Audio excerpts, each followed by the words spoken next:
میرے آقا نبی اکرم صلی اللہ علیہ وآلہ وسلم آپ کے ایک صحابی مسجد نبوی میں تشریف لائے، عرض کی یا رسول اللہ صلی اللہ علیہ وآلہ وسلم، میں دنیا کے اندر سب سے بڑا عالم بننا چاہتا ہوں۔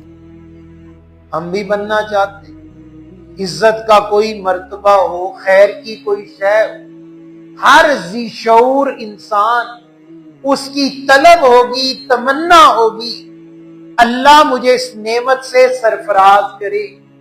انہوں نے عرض کی یا رسول اللہ صلی اللہ علیہ وآلہ وسلم، میں سب سے بڑا عالم بننا چاہتا ہوں۔ آپ میرے آقا صلی اللہ علیہ وآلہ وسلم نے فرمایا، مجھ سے سوال کرنے والے تو اللہ کا خوف اختیار کر، اللہ تجھے سب سے بڑا عالم بنا دے۔